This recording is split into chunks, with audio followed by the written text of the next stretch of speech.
संतप्त मानस शांत हूँ, जिनके गुणों के गान में बेवर्धमान महान जिन विचरे हमारे ध्यान में। आज उत्तम आर्जव धर्म है।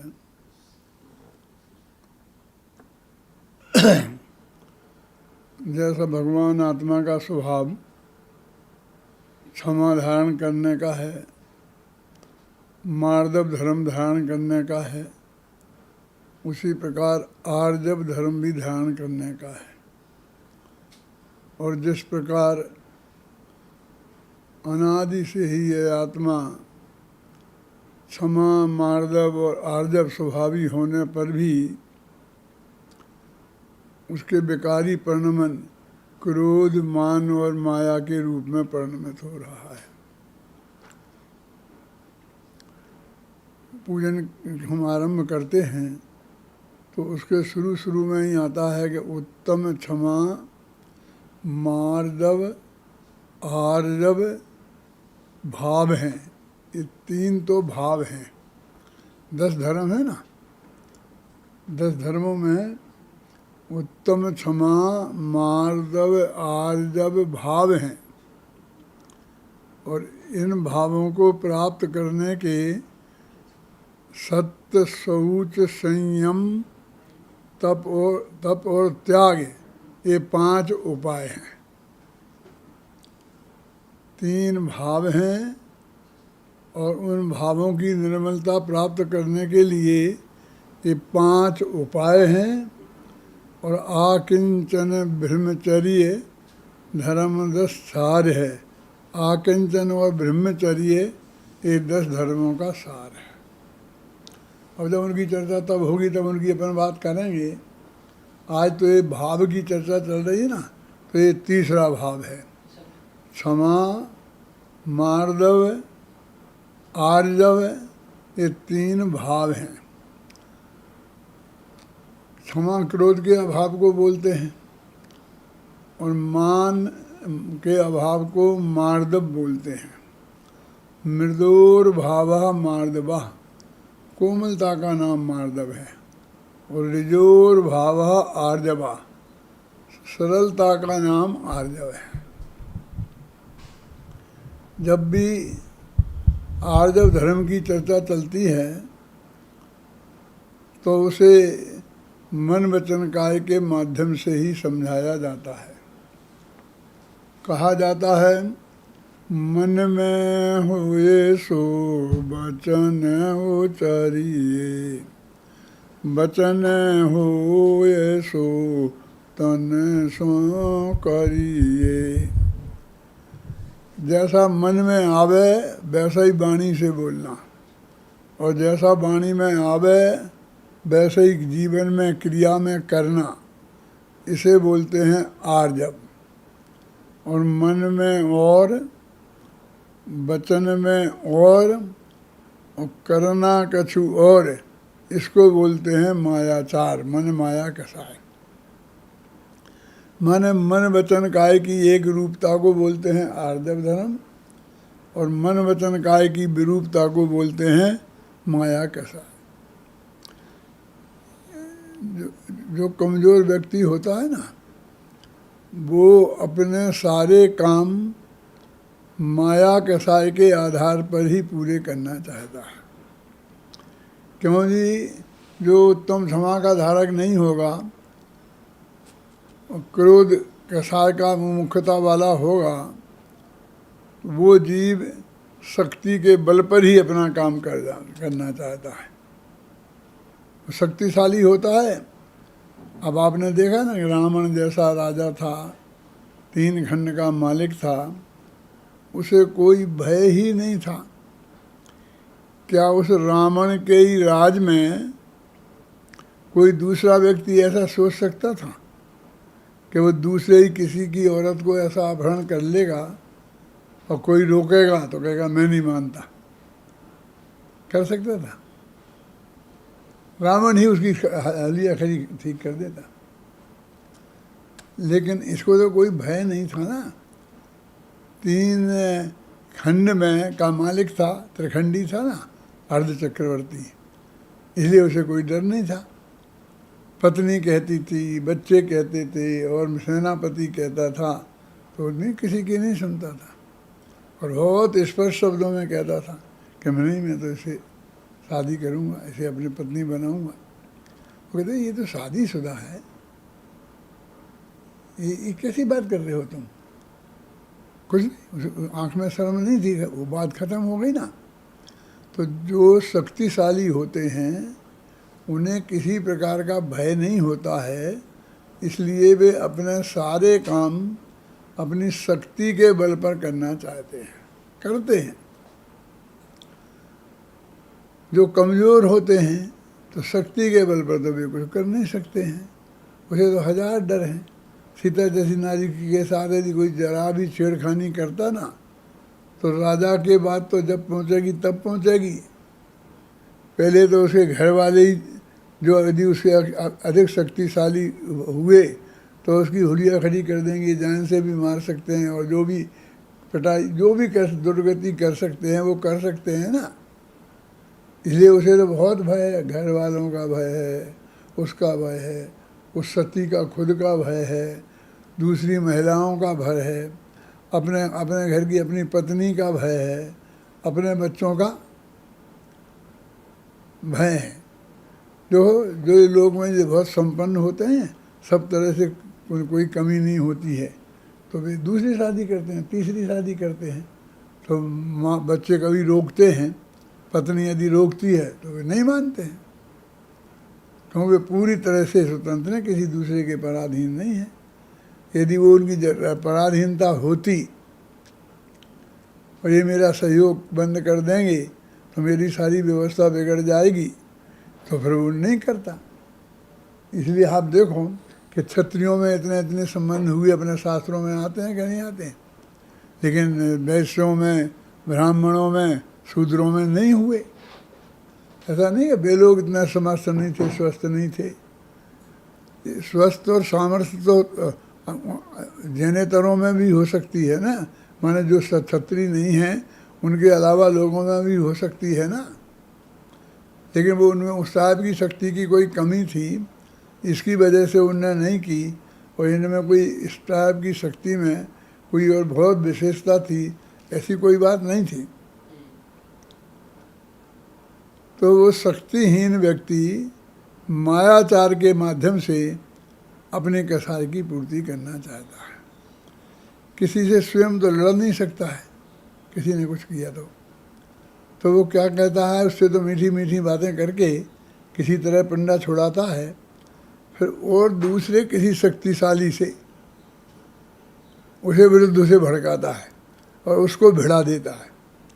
और जब वे दोनों आपस में लड़ते हैं तो एक को तकलीफ तो होगी ही ना उसमें, और एक को क्या, दोनों को ही होती है तकलीफ। तो यदि हम उसे आपको 4 मारेंगे तो आप 2 तो हमें मार ही दोगे ना।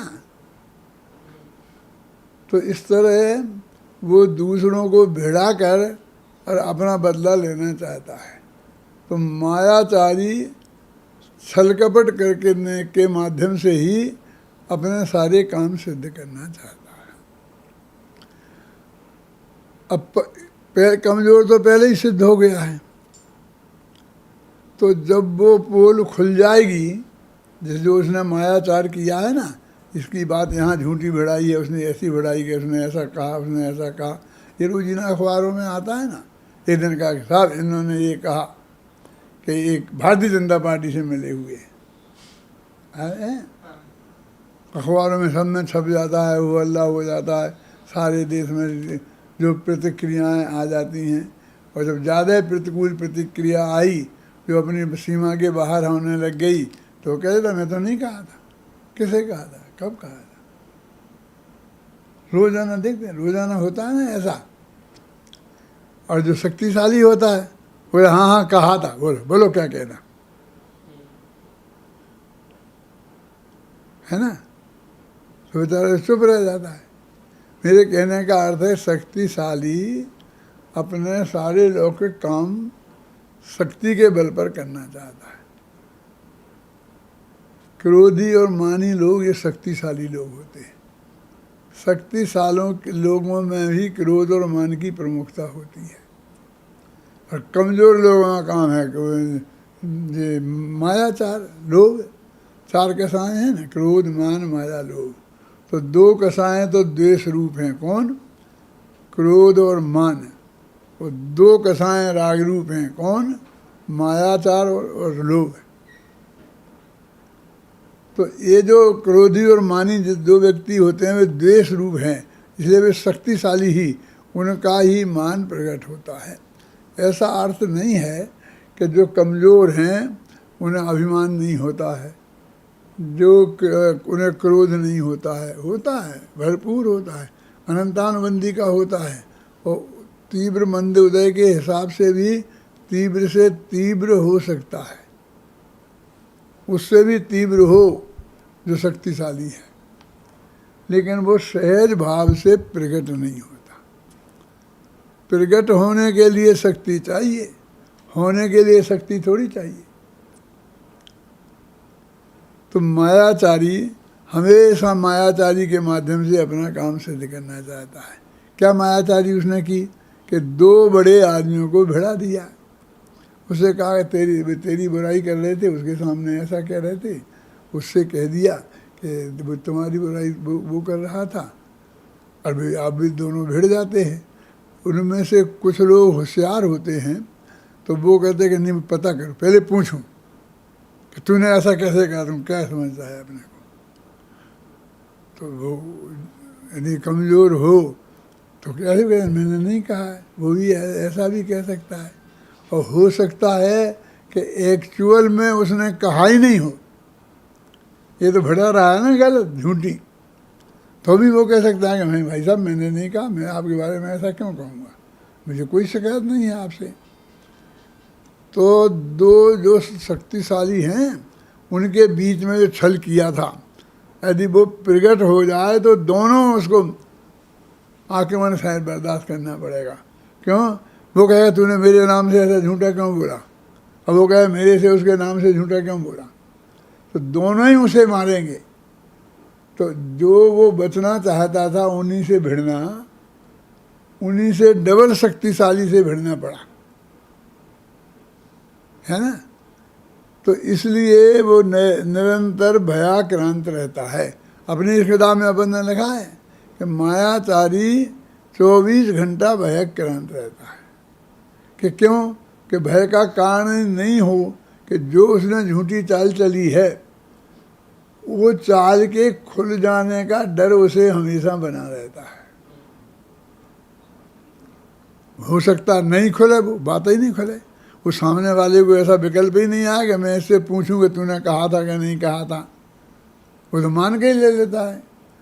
और शक्तिशाली होता है, कहता नहीं मैं तो साले को बदला लूँगा, तो सीधा लड़ भिड़ पड़ता है, वो बात होती ही नहीं है। तो हर आदमी खोलता नहीं है और हर आदमी की पोल खुलती नहीं है। खुलती नहीं है माने वो तो छिपाने की पूरी कोशिश करता है ना, तब वो तो पोल खुलेगी तब जो खतरा होगा वो तो अलग बात है। लेकिन 24 घंटे पोल ना खुल जाए ऐसा भय उसके लिए हमेशा बना रहता है, इसलिए वो 24 घंटे भयाक्रांत रहता है। और जो भयाक्रांत रहेगा उसमें थोड़ी बहुत जो शक्ति होती है ना वो भी काम नहीं आती है, वो तो डर के भागता है। वो अपनी शक्तिशाली भी हो गए वो सामने वाले से। कभी आपने देखा होगा कभी चूहे को बिल्ली खा जाती है, चूहा तो नहीं खा सकता ना बिल्ली को, कुत्ता बिल्ली को खा जाता है। बिल्ली तो कुत्ते को नहीं खा सकती है, लेकिन जान बचाने के लिए जब बिल्ली भाग रही होती है और पीछे कुत्ता भाग रहा होता तो कभी हिम्मत करके खड़ी हो जाती है, क्योंकि अब मैं भाग तो सकती नहीं हूँ, ये बहुत तेज़ आ रहा है तो इसे रोकना चाहिए।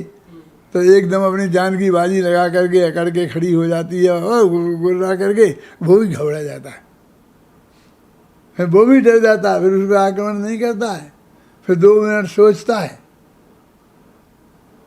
और जब तक वो सोचता है यहाँ वहाँ तब ये फिर बीच में दाव लगा के फिर भाग जाती है।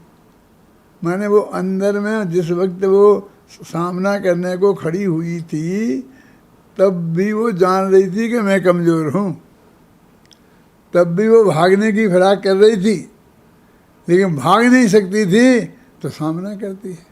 और सामना जब करेगा कोई आदमी तो कमज़ोर भी होगा तो अभी तुम 2 मारो 4 मारोगे तो 2 तो मार ही देगा। कोई ऐसा घाव कर सकता है, कोई ऐसा हथियार उसके पास हो सकता है, ऐसा आक्रमण कर सकता है कि तो इस तरीके से कमज़ोर व्यक्ति है वो निरंतर भयाक्रांत बना रहता है। और जो आदमी भयाक्रांत बना रहेगा वो कोई सफल काम नहीं कर सकता, क्योंकि आधा दिमाग तो 24 घंटा उस दाव पैंच ही लगाने में निकल जाता है। इसको ऐसा बढ़ाना, इसको ऐसे संभालना, उसको ऐसे संभालना, अब उससे मैंने झूठ तो बोल दिया था, अब मैं क्या करूं, है ना। वो सामने दिख रहा है, निगाह बचा के भाग जाओ, क्यों, माने साधी शक्ति तो उसकी उसमें ख़त्म हो जाए। इसलिए कहते हैं मायाचारी हमेशा निरंतर भयाक्रांत आकुलित रहता है, घबराया हुआ रहता है।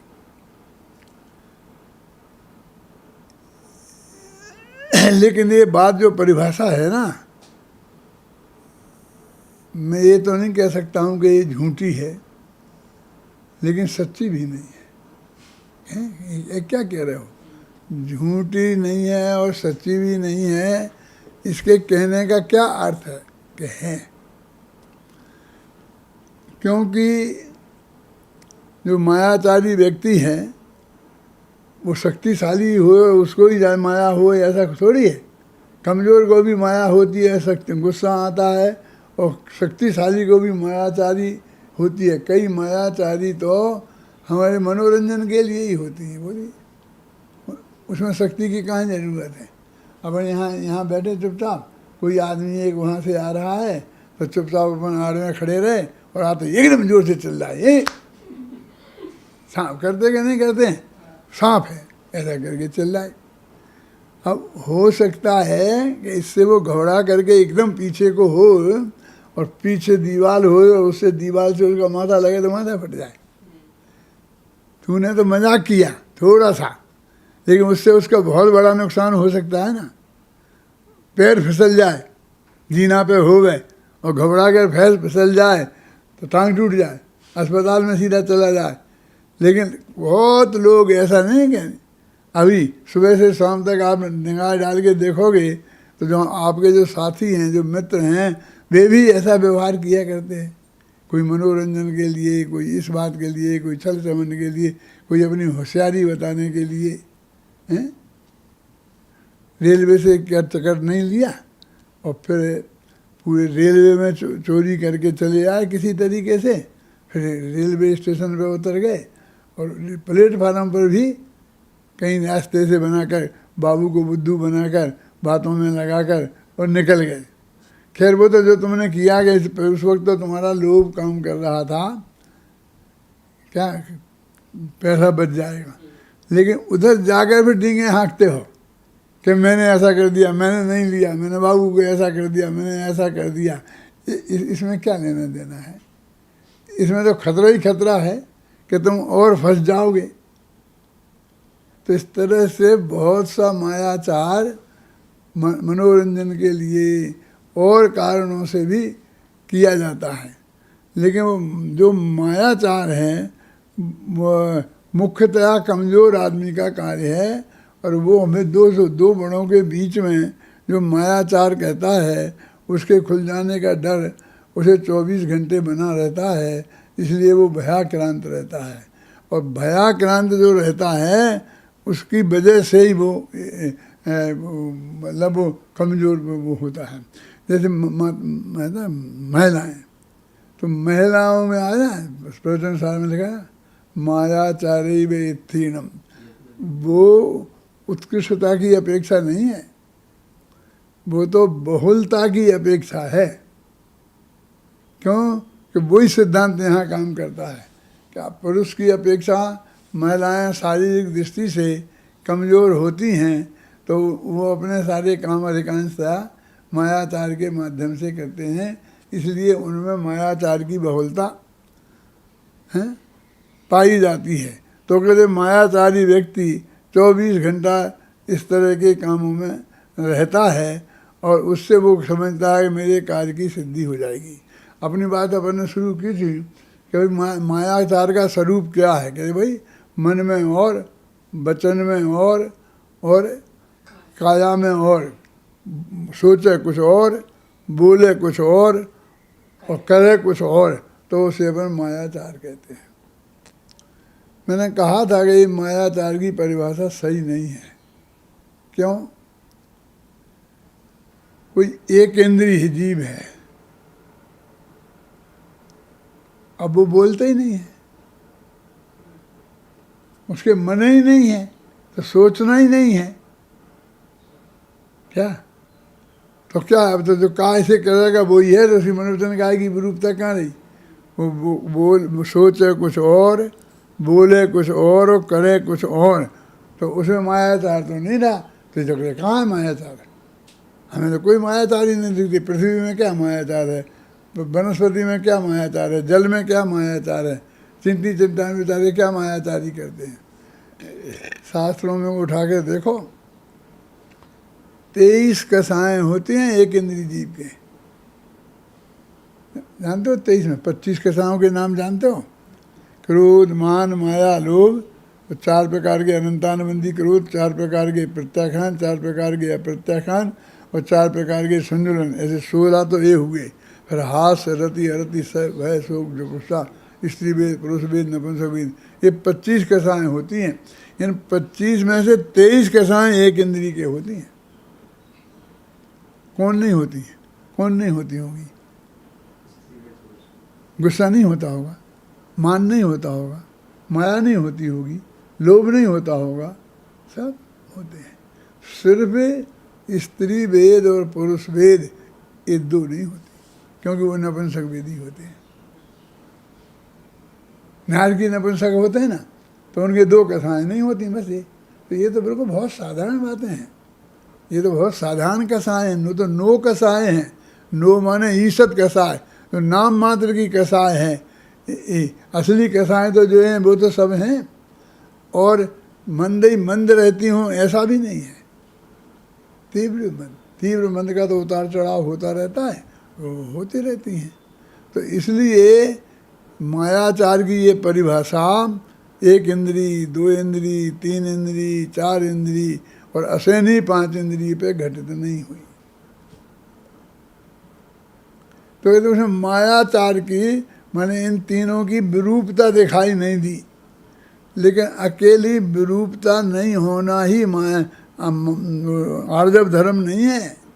आत्मा की सरलता होना चाहिए। तो वो आत्मा को तो अभी जानता ही नहीं है। वो आत्मा का तो स्वरूप ही ख्याल में नहीं है ना। तो हमने तो ये मोटी मोटी मनुष्य की परिभाषा समझ रखी है।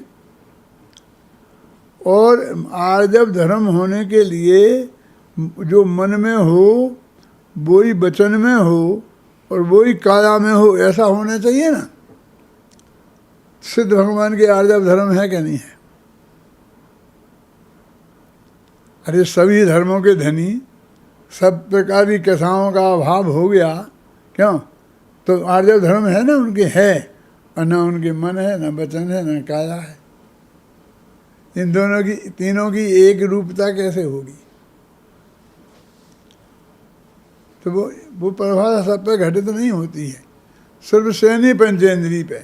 और हमारे जो मनुष्यों में गाय भैंस भी सैनी पंचेंद्री है ना, लेकिन वे कहाँ ऐसा मायाचार करते देखते हैं, क्योंकि बोले ही नहीं सकते बेचारे, भाषा ही नहीं है, हैं? मन की बात व्यक्त करने का उनके पास कोई साधन ही नहीं है। छल करें कैसे? तो उन पर भी सब पे घटित नहीं होता है। तो ये जो परिभाषा बता दी है, ये तो सिर्फ श्रेणी पंचेंद्रिय और मनुष्यों की अपेक्षा, हमारी और तुम्हारी अपेक्षा ही बता दी। लेकिन आर्जव धर्म की परिभाषा और माया कसाई की परिभाषा जितने आर्जव धर्म के धनी हैं सब पर घटित होनी चाहिए। और एक भी जो नहीं है, आर्जव धर्म का धनी नहीं है, ऐसा नहीं है, उस पर घट नहीं होते, लेकिन यदि एक इंद्री पर भी घटित होती है और सिद्धों पर भी घटित होती है, क्योंकि तीनों जिनकी होंगे, पहले तो तीनों अनंत जीवों में कितने लोगों के तीन हैं बोलो बताओ? 1,00,000 में एक के भी नहीं है। एक इंद्री, 2 इंद्री, 3 इंद्री, ये कितने हैं? फिर सिद्ध कितने हैं? फिर मनुष्य कितने से होंगे? 29 अंक प्रमाण है, मैंने असंख्यात भी नहीं है, संख्या में आ जाएंगे ना। जब उनने 29 अंक प्रमाण बता दिए तो संख्या में आ गए ना। अब जी असंख्यात नहीं हुए, संख्या में आ गए। ऐसा कह सकते हो कि संख्य के ऊपर हो गए तो असंख्य हो गए। 18 में अंक संख्य आ जाता है, संख्य 10 संख्य है ना, 18 में आ जाता है। लेकिन संख्य फिर 10 संख्य हो गए, फिर 100 संख्य, फिर 1000 संख्य, फिर लाख संख्य, फिर करोड़ संख्य, हैं, फिर अरब संख्य, फिर खरब संख्य, फिर संख्य असंख्य कहाँ हो गए? और ये कह दो संख्य के ऊपर चले गए तो असंख्य हो गए। माने अपेक्षाएं तो बहुत बहुत लग सकती हैं, लेकिन जब हमने 29 अंक प्रमाण बता दिए तो उनने संख्या में हमने नाम बता दिया, तो हम उसे वैसा असंख्य नहीं कह सकते हैं। तो ऐसे इतने से जीव हैं और वे अनंत जीव हैं, उन पर घटा ही नहीं। और कसाएँ तो सबके हैं ना, सब संसारी जीवों के कसाएँ हैं, माया कसाएँ तो सबके है, और इसके नहीं है, वो सिद्धों के नहीं है। तो जो नहीं है उनमें भी घटे नहीं घटे होगी। तो ये इस सिर्फ इसके लिए कह दिया। वास्तव में तो सरलता का नाम ऋजुता माने आर्जव धर्म है, और कुटिलता का नाम माया कसाय है।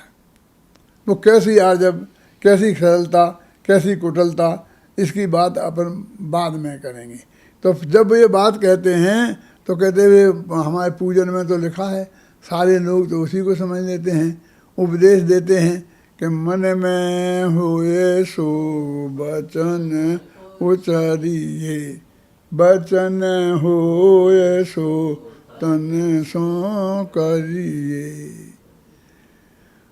मैं कहता हूँ भाई साहब, मैं ऐसा कहना चाहता हूँ कि मन में होए सो मन में रखिए, वाणी से मत बोलिए, और बचन होए तन सो ना करिए।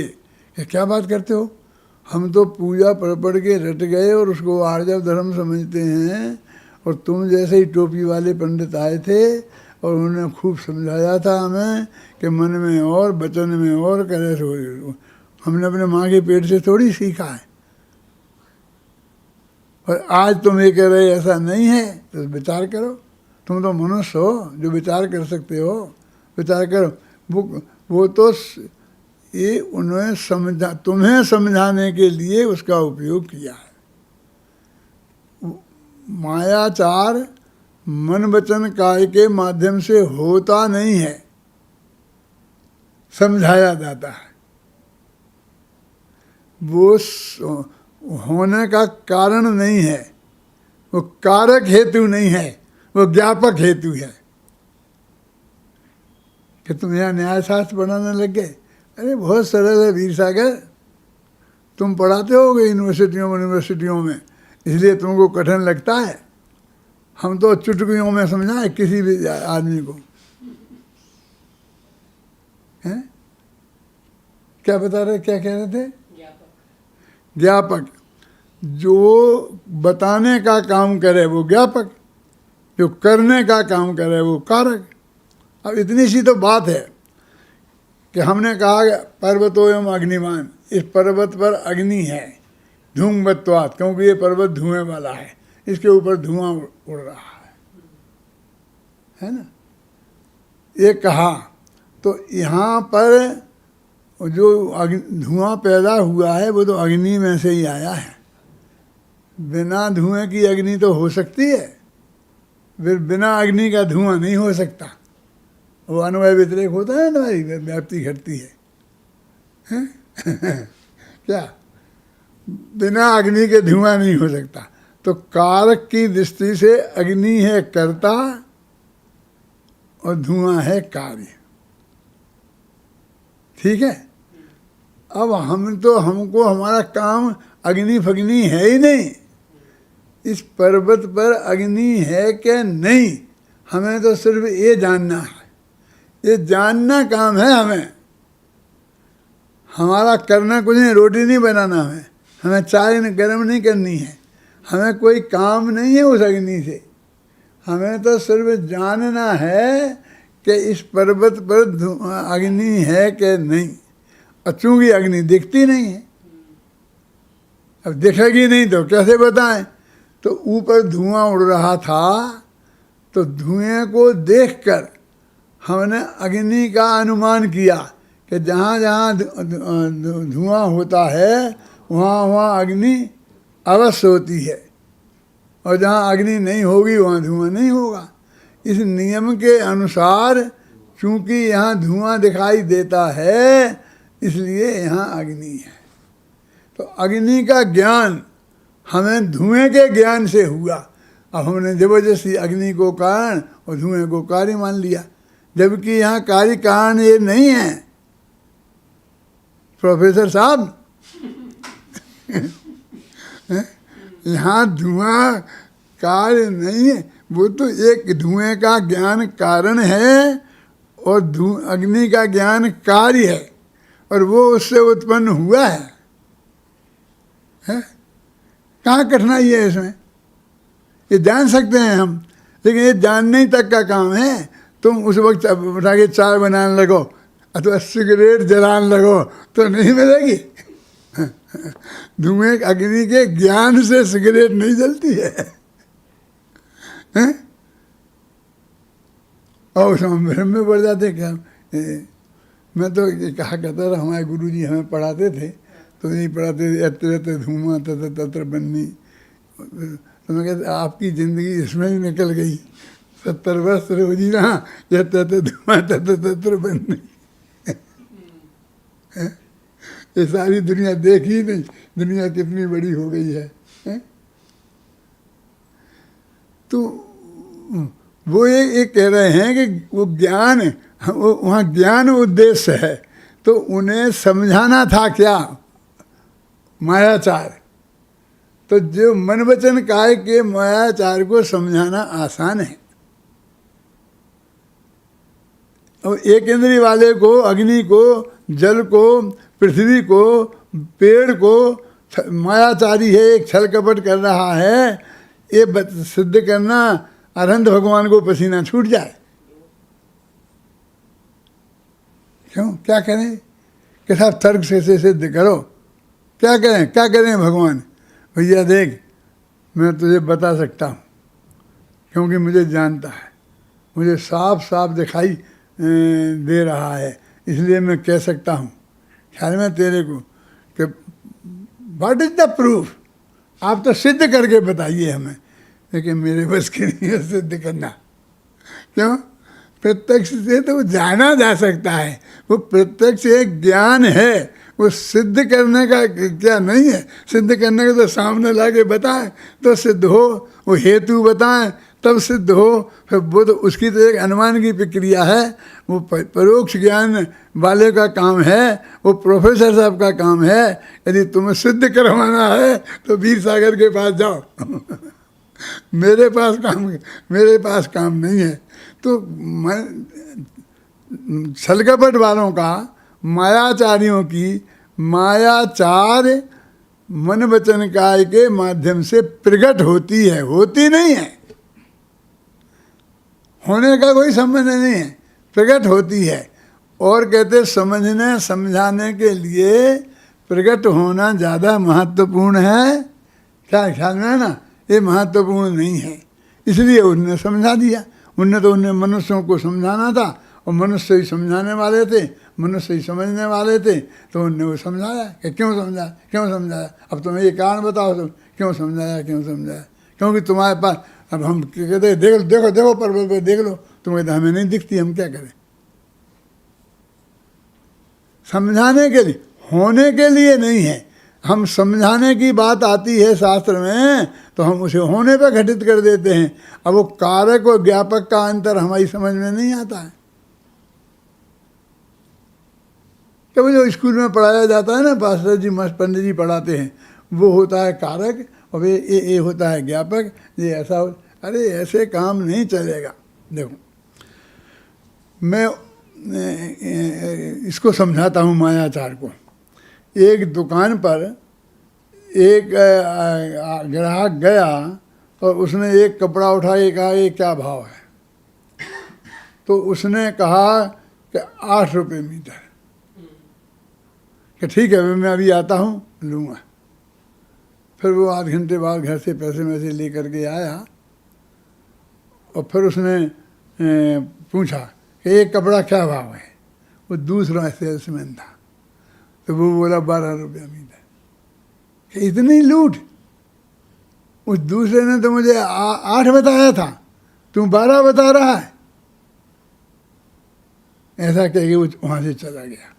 फिर तीसरे सेलमैन के बाद में, क्यों भैया ये क्या है? क्या भाव के? ऐसा उसको मुँह रखे, पता नहीं है, ये 20 रुपया मीटर का है। अब वो कहे क्या करें भैया, 1 8 1 12 1 मीटर। अब वो एक्चुअल क्या है अभी अपन सोचो, हमें मालूम है वो एक्चुअल 4 रुपये मीटर का है। क्या करना? अब कौन सच्चा और कौन झूठा? हमें तीनों झूठे देखेंगे, है ना। और यदि वो मान लो 8 रुपये मीटर का हुआ तो एक सच्चा है और 2 झूठे हैं। एक तो सच्चा है ना उनमें, ऐसा भी हो सकता है एक भी सच्चा नहीं हो, 4 रुपये मीटर का हो। अब वो बहुत होशियार दुकानदार है, उसने ये नियम बना दिया है कि जब अपने यहाँ कपड़े जो आवे ना तो हर एक पे वो उसकी कीमत डालना। कि क्या डाल दें साहब, क्या नक्की करें कि जिस भाव आया हो उसे चौगुने करके डालना। क्या 4 रुपये आया था तो 16 डालना। अब चौगुने डाल दिए तो हैं तो वे गलत। अब जो सब तीनों एक 4 देख करके 4 रुपये 4 रुपये 4 रुपये 8 रुपये 20 रुपये जो भी बता रहा है वो देख के बता रहा है। उनमें कोई विरूपता नहीं आती है, बराबर सब में एक रूपता रहती है। नौकर से पूछ लो चपरासी से तो वो उतना ही बताता है, क्लर्क उतना ही बताता है, फिर साहब उतना ही बताता है, फिर मालिक से पूछो तो वो भी उतना ही बताता है कि ये दुकान तो ईमानदारी की ये है। कि महाबेईमानी की है कि ईमानदारी की है? बोलो। वो जो 8 रुपये में भी तो एक रूपता हो सकती है और 20 रुपये में भी एक रूपता हो सकती है और 25 में भी एक रूपता हो सकती है। हम तो ये कहेंगे मनोवचन काय की एक रूपता है वो आर्जव धर्म है और मनोवचन काय की विरूपता है वो मायाचार है। तो बोलो मिथ्यात्व से मोक्ष होता है, हैं? अथवा मिथ्यात्व से कर्म बंध नहीं होता है, ऐसा बोलो ना। कोई है ऐसा बोलने वाला? ऐसा बोलने से क्या फायदा है कि मिथ्यात्व से मोक्ष होता है? ये तो कोई नहीं कहता है, लेकिन मिथ्यात्व से कर्म बंध नहीं होता है। क्यों? ऐसा कहने वाले तो हैं इस जगत में क्या नहीं हैं? अब 4 आदमी ये कह रहे हैं हाँ मिथ्यात्व से कर्म बंध नहीं होता, मिथ्यात्व से कर्म बंध नहीं होता, मिथ्यात्व से कर्म बंध नहीं होता। क्यों? तो सब सच्चे हो जाएंगे, बिल्कुल आर्जव धर्म के धनी हो जाएंगे। मैंने एक रूपता उल्टी भी हो सकती है। तो मन वचन काय की एक रूपता आर्जव और मन वचन काय की विरूपता मायाचार, ये बात कहाँ सिद्ध होती है? नहीं होती है ना सिद्ध। तो इसलिए कहते हैं भाई ऐसे निर्णय नहीं करना पड़ेगा। मन वचन काय की विरूपता वो पर्टिकुलर जगह वो कहते हैं, मैंने जो उदाहरण दिया था वो उस बात को समझाने के लिए उसे वहाँ कहा दिया था, बस खत्म। वो वहीं ख़त्म हो गया, तो उसकी मर्यादा उसके आगे नहीं जाएगी। हैं? तो मेरी सलाह मानना, वो पूजन वाले की नहीं मानना। कौन सी? कि मन में होए से बचन उचरिए, बचन होए सो तन सो करिए। करिए सरल त्यों जोग अपने, देखे निर्मल आरसी। मुख कहे तैसा लखे तैसा, कपट प्रीत अंगारसी। नहीं लहे लक्ष्मी आधे के छल करी, कर्म बंध विशेषता। हम तो बराबर मानते हैं, लिखा ना, नहीं लहे लक्ष्मी अधिक छल करी, कि ज़्यादा छल नहीं करे। एक के दो तो कर सकता, तुम एक के 10 करे, ये तो ठीक नहीं ना है। ये है लिखा ना, नहीं लहे लक्ष्मी अधिक छल कर, कि भाई साहब ये अर्थ नहीं है इसका। तो क्या है कि अधिक लक्ष्मी इकट्ठी नहीं करे, बस आजीविका के लायक हो, बहुत पर्याप्त है। थोड़ी बहुत रख ले, कल के लिए चाहिए तो, साल भर का तो जोड़ के नहीं रखे, 2 दिन का रख ले। नहीं लहे लक्ष्मी अधिक। और दूसरा पॉइंट है कि छल कर ना लहे, बिना छल से, शांति से, ईमानदारी से, धोखाधड़ी के बिना। तो छल का भी निषेध है और अधिक का भी निषेध है। अब इसने अधिक को विशेषण बना दिया छल का, तो कहता है कि ले तो चाहे जितनी, चक्रवर्ती जैसी जोड़ ले, कोई चिंता की बात नहीं है, लेकिन अधिक छल नहीं कहना। थोड़ा छल भी कर सकता है, क्या है समझे। तो ऐसा अर्थ करे तो नहीं काम चलेगा। वो देखना पड़ेगा कि वहाँ वो क्या कहना चाहता है, उसको जो हमारे दिमाग में रखना पड़ेगा। तो उन्होंने उपदेश दिया है, पूजन काल में वे नहीं समझते थे, समझते तो थे, लेकिन उनके दिमाग में मुनि धर्म का स्वरूप था। क्यों था मुनि धर्म का स्वरूप? क्योंकि ये जो 10 धर्म हैं ये मुनियों के होते हैं। तुमने तत्वासूत्र पढ़ा? तत्वासूत्र में इनका वर्णन कहाँ आया है? कौन से अध्याय में आया है? सा गुप्ती समिति है, धर्मानुप्रेक्षा परिश्रय जय चारित्रयी आता ना। तो ये संवर अधिकार है, वहाँ है। तो ये संवर धर्म निर्जरा, संवर निर्जरा और मोक्ष, उसके प्रकरण में ये बात आई है। और उसके पहले कौन सा सूत्र है? सा गुप्ती समिति। एक ही सूत्र का अर्थ तुम समझ लेते कि सा माने वह संवर, गुप्ती से, समिति से, धर्मों से, अनुप्रेक्षा से और परिश्रय के जैसे होता है। यही अर्थ है ना सूत्र का। अब वो गुप्ती किन के होती है? सब मानते हैं कि मुनिराज की होती है, कोई नहीं मानता। समिति किन की होती है? मुनिराज की होती हैं। 12 भावना किन का होता है? इन चिंतन संसुख जागे, मुनि धर्म की दीक्षा लेते हैं तब इनका चिंतन होता है। परिश्रय किसके होते हैं? मुनिराजों के। तो बीच में जो 10 धर्म आए हैं वे भी मुनिराजों के ही हैं। फर्क समझ में आ गया ख्याल में कि धर्म 10 धर्म मुनिराजों के क्यों हैं? अरे भाई, लेकिन ऐसा हो गया है कि धर्म 10 धर्मों में सब गृहस्थों का के हो गए हैं। कैसे हो गए? घबराना नहीं है। तुम्हारे कवियों में नहीं लहे लक्ष्मी अधिक छलकर, तो मुनिराज लक्ष्मी ग्रहण करें हैं? और आपन पूत सुपास न लेखा अभय कुमार जी, तेरा बेटा तेरा भरोसा नहीं करेगा। तो मुनिराज तो बेटे को छोड़ के ही चले गए। ये मुनिराजों के लिए कहाँ है? ये सारा जो वर्णन हम देखते हैं वो तो सब गृहस्थों की अपेक्षा है। पढ़ो पढ़ो तुम पूजन की शुरू से अंत तक पंक्ति पढ़ो, तो उनमें सब बातें के मुनिराजों की है ना। क्या सब गृहस्थों की हैं? तो फिर हम धीरे धीरे गृहस्थों का ही हो गया। हम ये भूल गए कि मुनिराजों का है। ये ध्येय तो मुनिराजों का ही। वे अनुवृत्त क्या नाम समिति गुप्ती भी अब हैं, हमारे लिए भी हैं। जो मुनिराज नहीं हैं, पंचम गुण स्थान वाले हैं, वो भी 4 हाथ जमीन देख के चलें कि नहीं चलें? कि वे ऊंचे मुँह करके चल सकते हैं? और हम गृहस्थ सम्यक दृष्टि हों तो वे भी कि चलें कि नहीं चलें? और मिथ्या दृष्टि हों तो वे ऊपर मुँह करके चलें?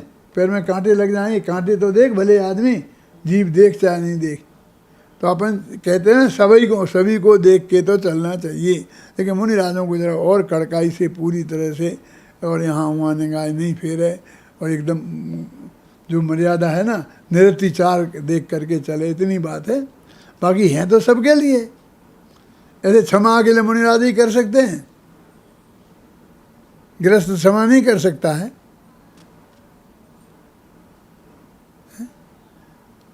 मेरे कहने का मतलब ये है कि ये 10 धर्म किन के लिए हैं?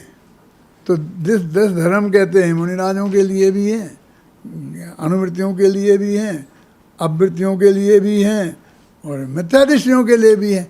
वे हिंसा करते फिरें, झूठ बोलते हुए, चोरी करते फिरें, 5 अनुवृत्त महावृत्त है ना, अपन ने उसमें भेद कर दिए ना, ये मुनियों के महावृत्त हो गए, वही गृहस्थों के लिए वे अनुवृत्त हो गए, और उससे नीचे वालों को और भी छोटे अनुवृत्त हो गए। कहीं लिखा है पीर सागर अनुवृत्त किन के होते हैं? दूसरी प्रतिमाधारी के, पहले नहीं होते। होते क्या नहीं होते? ऐसे ही बोलना, ऐसा जैसा हो जाए उसमें घटित हो जाए। समंत भद्राचार्य ने 8 मूल गुण बताए गणिताचार्य में, उसमें लिखा है मध्य मास मधु त्यागी सहानुवृत्त पंचकम। लिखा कि नहीं लिखा? और 8 मूल गुण हैं ये गृहस्थों के, तो ये दूसरी प्रतिमा में थोड़ी होते 8 मूल गुण। ये तो सामान्य गृहस्थ के होनी चाहिए ना, तो हमारे होना चाहिए कि नहीं होना चाहिए? ये बात मेरे ध्यान में कब आई कि आचार्य तुलसी ने अनुवृत्त आंदोलन चलाया था, तो सब जगह थे, और वो अनुवृत्त पुरस्कार देते थे। तो एक दफ़े शंकर लाल दयाल शर्मा को दे दिया, एक दफ़े सब राष्ट्रपतियों को तो बंधे ही थे वे, हैं दे देते थे सबको। तो मैंने कहा एक भी अनुवृत्त पुरस्कार जैनी को नहीं मिला, सब अजैनी अजैनी को मिले। अनुवृत्त क्या वृत्ति के अजय नहीं होते हैं? और जैनियों में भी मिल जाए तो किसी अनुवृत्ति को नहीं मिले हैं? जो रात्रि के भी खाने का जिसका त्याग नहीं होगा, ऐसे लोगों को मिले। तो मैं तो महाराज से भी बात कहता है कि एक क्या खेल है कि ये अनुवृत्त जो है, जो जैनियों का व्रत है, और कल महाव्रत का पुरस्कार भी देने लग जाएं, और वे भी किसी को ऐसे कपड़े वाले को ऐसे दे देंगे, ऐसा ठीक नहीं है। तो कुछ दिन तक तो मैं ऐसी मजाक उड़ाता रहा, मेरी गलती थी वो। फिर मेरे को समंत भद्र के ये याद आए, सहानुवृत्त पंचकम, कि उनका वो अनुवृत्त आंदोलन इसका है, मूल गुणों का है, सामान्य मूल गुणों का है, अनुवृत्तियों का नहीं है। उसमें सम्मत असम वाली बात नहीं है। उनको तो सब लोग ये 5 चीज़ों को मान्य करें, अच्छी चीज़ें हैं, और राजनीति में भी इनका उपयोग होना चाहिए। गांधी जी ने भी अहिंसा का उपयोग किया, तो नहीं कर सकते तुम हम कहें तो आप अहिंसा का उपयोग नहीं कर सकते। अहिंसा तो हमारा व्रत है, हमारे जैनियों का है। पहले तुम जैनी बनो, कि हाँ जैनी हम बन जाएं, फिर तो कर लेंगे, हाँ कर लेंगे। तो कौन श्वेतांबर बनेंगे? दिगंबर, कि दिगंबर बनना पड़ेगा। अच्छा, तो 13पंथी बनेंगे, 20पंथी? तुम्हारे कौन सा बनेंगे? क्योंकि असली जो जैनी है जिसे हम कहते हैं वो तो है ही नहीं। देखो भाई, ये जो अपन बात समझ रहे समझा रहे ना, ये सब तुम प्रोफेशनलों की बात छोड़ दो वीर सागर, कि हम जो तुम ग्रेजुएट हो गए हो, तुम्हारे पास आए हैं, वो उनको समझा रहे हो, समझे ना? ये तो सारे जन जन को समझा रहे हैं, और न ऐसे उन डॉक्टरों की बात है ना उनकी है। ये तो सारी दुनिया सुन रही। तुम्हें मालूम कल परसों के कितने 20,000 12,000 लोगों ने कल सुना। हमारी तो किसी सभा में 12,000 कभी हुए ही नहीं। और ये तो कहते गिनती के हैं, उनके सायन हैं, उन्हें नाम किया, उन्हें लिखा, तब जा कर के वो आता है। और वो तो 12,000 लोगों ने तो खोला है। एक खोल के 4 सुनते हैं। पत्नी तो मुफ्त में ही सुन लेती है, अपन सुनते हैं तो बगल में वो भी बैठी रहती है, बच्चे भी बैठे रहते हैं, तो कितनी संख्या होगी। इतने लोग जगह जगह, यहाँ ही नहीं अमेरिका के लोग सुन रहे हैं। वीरसा का तुम्हें मालूम है, ये जाना एक संस्था है अमेरिका में, जैन अध्यात्म अकादमी इन नॉर्थ अमेरिका। तो ये मेरा प्रवचन चल रहा है यहाँ पर। अब ये यहाँ के रात के 1:30 बजे और वहाँ के कोई दिन के 2:30 बजते होंगे। ये व्याख्यान वहाँ चला सुना जाएगा और हजारों लोग वहाँ सुन रहे हैं। और नहीं सुनने वाले अब सुनेंगे, क्योंकि अब मैं सुबह पूछता हूँ भैया कितने सुन लिए, कहता अभी तो दादा 2,000 हुए। फिर शाम को कहते दादा 10,000 हो गए। अरे व्याख्यान तो बंद हो गया और सुनने वाले चालू हैं। कि ये ऐसे ही जमाना आ गया है कि फिर से चाय जब निकाल के सुन लो। ये जो है ना अपने पास ये मशीन, ये कान में ऐठो इसके और चाय जब कहो वो बोलना शुरू कर देता है। पंडित जैसा थोड़ी है, इसके कानों में बैठो और ये बोलना शुरू कर देता है। चाहे जब सुनाता है, दिन में सुनाता है, रात में सुनाता है, सब जगह सुनाता है। अभी वो चल करंजी में सुन रहे, ये दक्षिण भारत में कर्नाटक में सुन रहे, और अभी सुन रहे, दोपहर में सुन रहे, शाम को सुन रहे, खाना खाते वक्त सुन रहे, नहाते वक्त सुन रहे। ये सारी दुनिया में इस तरह से सुनने वाले लोग हैं। तो इसलिए हमको सबकी समझ में आए ऐसे समझाना चाहिए। आ जाए ना समझ में, वो तुम्हारे लिए समझ में आ गया, ज्ञापक और कारक हैं। किसी यूनिवर्सिटी में जाने की ज़रूरत नहीं पड़ेगी, मेरे पास भेज देना। सरल से सरल भाषा में उस बात को हम समझा सकते हैं। तो अपनी बात असली तो वो चल रही थी कि मन में होए सो वचन उचरिए और वचन होए सो तन सो करिए। ये एक कही है, उन लोगों के लिए कही है कि जिन लोगों के मन इतने पवित्र हैं कि मन में गंदी बात कभी कोई आती ही नहीं है। जो बातें मन में आती हैं यदि वो वाणी में आए तो फूलों की वर्षा हो, यदि काया में आ जाएं तो लोग तुम्हारी पूजन करने लग जाएं।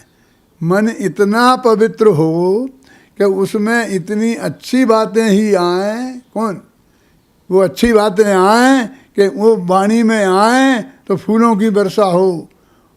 हमारी हालत तो ऐसी है कि मन की असली बात यदि वाणी में आ जाए तो फूल नहीं बरसें, पत्थर बरसें, पत्थर हैं। यदि क्रिया में आ जाए तो सीधे जेल में जाना पड़े।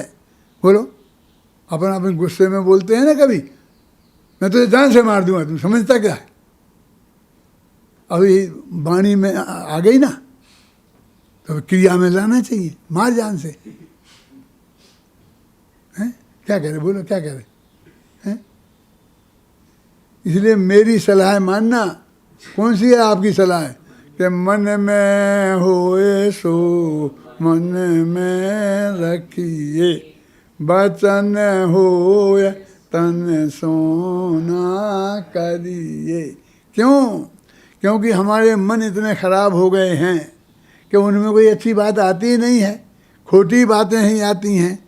तो फिर ऐसा क्यों कहते हो आप? इसलिए कहते हैं कि मन इतना स्वच्छ कर लेना आसान नहीं है कि हमने कही और तुमने फटाफट कर लिए। मन को स्वच्छ करने में समय लगता है, समय लगेगा, और तुमने समझोगे तब तो समझ करोगे ना। मन को पवित्र करना, वो तो ये कह रहे समझाने के लिए कि मन ऐसा पवित्र होना चाहिए कि वाणी में निकले, ख्याल में आई ना तो फूलों की वर्षा हो। ऐसा तुम्हारा मन पवित्र। मन में ऐसी बात आना ही नहीं चाहिए कि जो मुँह से निकले तो पत्थर बरसें। मन को इतना पवित्र कर लो, इसके लिए ये बात कह रहे हैं। आर्जव धर्म का वास्तविक स्वरूप क्या है कि हमारा मन, भाई मुनिराज तो बोलते ही नहीं है, मौन व्रत धारण करते हैं, बोलते ही नहीं हैं। अनंत भगवान की दिव्य ध्वनि खिरती है तो देखो सारे लोक में मंगल ही मंगल छा जाता है। तो ऐसे पवित्र मुनिराजों का धर्म है ना, तो मुनि को कह रहे हैं कि मन में होए सो बचन उचरिए, बचन होए सो तन से करिए। और हम कि तुम्हें भी ऐसा करना है। आर्जव धर्म तो तभी आएगा असलियत में, लेकिन उसके पहले सत्य समझो। तो सत्य को समझे बिना सत्य बोलोगे कैसे? हृदय में इतनी पवित्रता लाओ। तो हृदय में पवित्रता आए बिना वाणी में पवित्रता आएगी कहाँ से? मन में आएगी कैसे? काया में आएगी कैसे? सभी लोग आर्य धर्म का सही स्वरूप समझकर और गहराई से उसमें जाकर अपने मन को और वाणी को इतना पवित्र बनाएं कि जिससे जब उनके जो मन में भाव आए वो वाणी से बोलें, क्रिया में करें, तो जगत निहाल हो जाए, जगत में शांति शांति हो जाए। ऐसी भावना के साथ मैं अभी की बात समाप्त करता हूँ।